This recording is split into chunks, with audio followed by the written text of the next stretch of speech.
en compagnie du maestro lui-même, M. Robert Meunier, qui nous accueille chez lui. Comment ça va? Ça va très bien. Merci, Content Robert. de vous recevoir. Ben, merci de nous recevoir. C'est une si belle histoire que celle de Maestro. On va raconter les débuts qui, selon mes espions, se sont déroulés dans un sous-sol quelque part. Ouais. Ça a commencé, en fait, j'avais 2 collègues de travail. On était pour une entreprise qui s'appelait Infopil à l'époque, qui faisait similairement un peu ce qu'on fait. Puis, il est arrivé différentes choses, puis on a décidé, après quelques lunchs et quelques bières, de dire... ben, on devrait partir de notre entreprise. Okay. Qu'est-ce qu'on faisait à l'époque, juste pour que les gens comprennent? On faisait des logiciels de gestion de projet, puis de gestion financière dans le domaine de la construction, dans lequel Maestro se trouve encore aujourd'hui. Donc, on a gardé pas mal la même direction, mais on est parti de zéro. On était 3 qui étaient assez complémentaires. J'avais Alexandre qui était, lui, beaucoup plus du côté vente, direction d'entreprise. Jacques qui était beaucoup plus du côté service, administration. Puis moi qui étais l'ingénieur informatique. Puis ça a été un lent départ graduel parce qu'en même temps, ben, on avait des jeunes familles. Donc, ça a été une transition où un est tombé à plein temps. L'autre, ça a pris peut-être 2 ans. Puis moi, même, ça a pris 7 ans avant que je laisse mon employeur. Je travaillais pour Hydro-Québec à l'époque. Donc, j'ai fait 7 ans à 2 emplois en même temps. Puis, mais il est venu un jour où c'était insoutenable. Le bébé est devenu assez gros que là, il faut lâcher l'autre travail. Il faut faire un choix. Il faut faire un choix. Puis j'ai laissé ça pour me consacrer 100% à Maestro. Aujourd'hui, c'était la bonne décision à prendre. Oui, voilà. Mais lorsqu'on retourne en arrière, il y a plus de 20 ans, c'était une décision qui était risquée, mais l'entrepreneuriat, c'est ça, c'est prendre des risques. Bien, justement, je veux qu'on recule justement sur le fait que ça fait 30 ans, là, Maestro. À quoi ressemblait le portrait dans l'industrie de la construction? Aujourd'hui, on parle de l'informatisation partout. Évidemment, c'est naturel, on le sait depuis longtemps.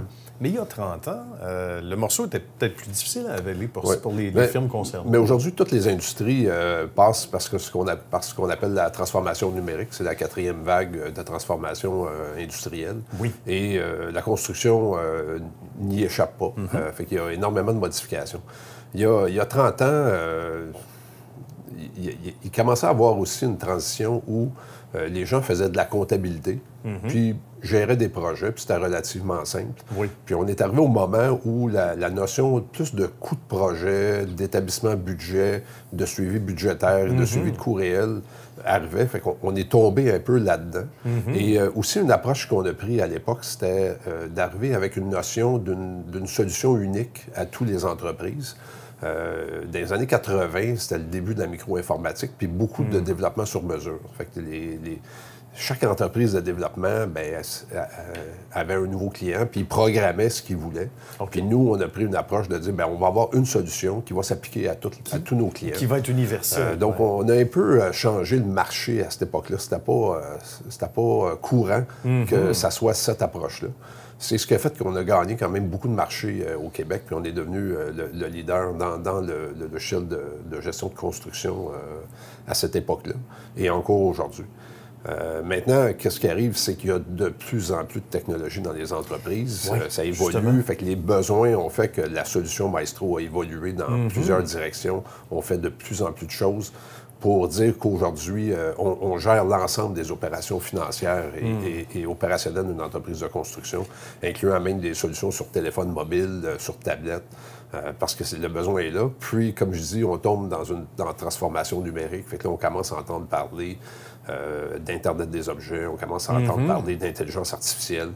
Tout ça va venir révolutionner la construction qui en a grandement besoin. Oui, évidemment. Qu'est-ce qui nous fait le plus plaisir quand on regarde un peu dans le rétroviseur, tout en sachant qu'on risque de se répéter, Robert, en conclusion, qu'on n'arrête jamais, qu'on continue, mais qu'est-ce qui nous fait le plus plaisir quand on regarde derrière? C'est 30 ans, c'est pas rien, surtout dans le secteur. Mais des fois, les gens posent la question tu réalises-tu ce que tu as accompli où est l'entreprise? Puis c'est difficile à dire parce qu'on ne le voit pas passer. On travaille fort, on a des nouvelles idées, on a des échecs, on a des succès, on a des bonnes idées, on a des mauvaises idées. Hein. Je veux dire, c'est ça, les affaires, mais ça nous amène où ce qu'on est. Souvent, je vais dire, compte tenu de où on est rendu, en moyenne, j'ai dû avoir plus de bonnes idées que de mauvaises idées, mais j'en ai des mauvaises. Mais ça fait partie de l'entrepreneuriat, de faire aussi des erreurs, puis d'apprendre de ça. Mais c'est ça. Fait que de où on est rendu aujourd'hui, on a une entreprise qui est solide. On a une bonne équipe, un bon groupe d'employés, une belle technologie, un beau produit, un nombre de clients quand même qui est significatif. Fait que ça nous donne encore le potentiel d'aller beaucoup plus loin. Puis c'est vraiment ça qui me motive encore. C'est de dire... On a accompli tout ça, puis on est quand même encore dans une situation qui est solide et positive, puis qui nous permet de rêver, à pousser Maestro plus loin, à devenir vraiment un leader au niveau de notre marché, au niveau du Canada. Parce que c'est l'objectif qu'on s'est donné il y a des années. Au Québec, on est réellement un des meilleurs. Puis vraiment, c'est de pousser ça à le devenir au Canada. Et puis, parallèlement à ça, je travaille beaucoup au rayonnement de l'entreprise, moi, personnellement. Je suis impliqué sur le conseil exécutif au niveau de l'Association des constructeurs de routes et de grands travaux du Québec. Bien. Et je suis membre du conseil d'administration de l'Association canadienne de la construction. Donc, je m'implique dans l'industrie.